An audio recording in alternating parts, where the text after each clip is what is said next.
I want to bring in Congressman Krishnamoorthi, Democrat of Illinois, who joins us from the Warnock campaign trail in Georgia as well. Congressman, thanks for joining us on this. I'm sure you're quite busy, just 2 days out from a runoff election in that state, campaigning for, of course, Senator Warnock. How are things going there right now?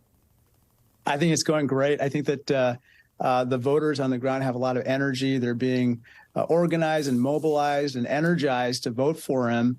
I just came from another canvass launch where there were dozens, if not hundreds, of people about to fan out into the neighborhoods to canvass and door knock, or as I like to say, Warnock, and Warnock in favor of his candidacy. So I feel very good about his chances right now. That's a good one, Congressman. I got to give you that. All right. So while I have you, Congressman, I know you're down there campaigning on behalf of Senator Warnock. I do, though, want to talk about kind of news of the day. And that is, of course, this reaction so many are giving now to the former president saying, hey, you know what? Throw out the election results of 2020. Get rid of the Constitution. Suspend it. I should be declared president once again, and or we should have yet another election. I want to read for you amidst all this, right, the presidential oath of office along with the congressional oath of office as well. I do solemnly swear or affirm that I will faithfully execute the office of President of the United States and will, to the best of my ability, preserve, protect, and defend the Constitution of the United States. And then here's the congressional oath of office. I do solemnly swear or affirm that I will support and defend the Constitution of the United States against all enemies, foreign and domestic, that I will bear true faith and allegiance to the same, that I take this obligation freely without any mental reservation or purpose of evasion, and that I will well and faithfully discharge the duties of the office on which I'm about to enter. So help me God. And yet here you have the former president of the United States saying, suspend the Constitution and make me president again.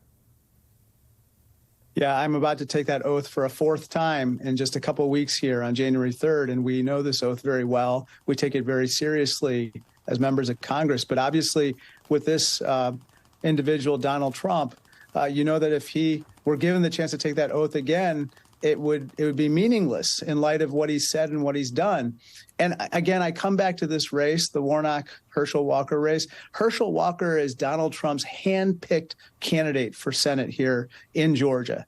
And Herschel Walker, I fear, would owe his allegiance more to Donald Trump than to the voters of Georgia. And that's why the stakes are so high here were Herschel Walker elected, because he would be supporting Donald Trump's crazy statements and potential actions in further desecrating the Constitution. How worried are you about where Republican investigations in the House are going to go? And I say this, of course, because of the statement we heard from Kevin McCarthy, what seems to be the likely leader, of course, that is still in question, of the Republican House majority, saying this to Benny Thompson, the chair of the J6 committee: preserve all records and transcripts of testimony taken during your investigation, at one point going on to say, we will, in fact, be investigating the investigators. Well, on the one hand, I think that, you know, if there's going to be reasonable, responsible oversight of the executive branch by the Oversight Committee or any committee, that's appropriate, and we should do that on a bipartisan basis. However, if we're going to engage in these types of crazy exercises that Mr. McCarthy has proposed, or worse yet, relitigate the 2020 election and the quote-unquote big lie, which Donald Trump continues to promulgate, then that is a complete irresponsible use of our oversight powers. And it's absolutely not what the voters wanted or the American people wanted, as they demonstrated in the recent midterm elections. So how do you fight back as a Democratic minority in the House with these ongoing investigations, if they're likely to go forward? Well, I think there are a couple things. One, I think that whether it's Kevin McCarthy or somebody else, given the very slim margins in the House, they are going to require Democratic votes to get the normal business of the House to be performed, because we know the House Freedom Caucus is going to be a big no vote on everything that comes before the House, even funding the federal government.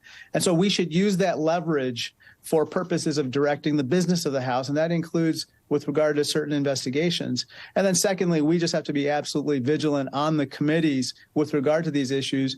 I was in the minority for the first 2 years of the Trump administration, and we had a little practice in basically parrying some of these crazy investigations that were happening at that time. We might have to put that back into practice now.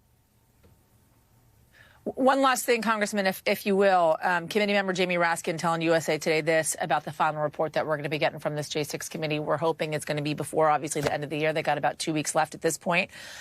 The report is half about the past and what we've just studied and half about the future and what needs to be done to protect ourselves from similar cycles of coup, insurrection, electoral sabotage, and political violence. What are you expecting from this report, and what are you expecting can realistically be done as a result of this report? Well, I think that to the extent that the report is going to prescribe certain remedies that perhaps the Biden White House or the administration can take, or that the Department of Justice can take, perhaps those particular steps can be undertaken regardless of what happens in Congress or the House. I do think that, unfortunately, we're kind of in a situation where if as expected, Mr. McCarthy takes over as Speaker or someone else does, they are going to try to throw sand in the gears with regard to whatever the DOJ does. And so that's why I've been saying for months now, the DOJ just has to hustle. It has to do everything in its power to move as quickly as possible with regard to January 6th, whether it's with regard to the recommendations of the January 6th panel or its own internal investigation. Too much rides on them getting this right. Illinois Congressman Raja Krishnamoorthi, thanks for taking the time. We appreciate it. Thank you.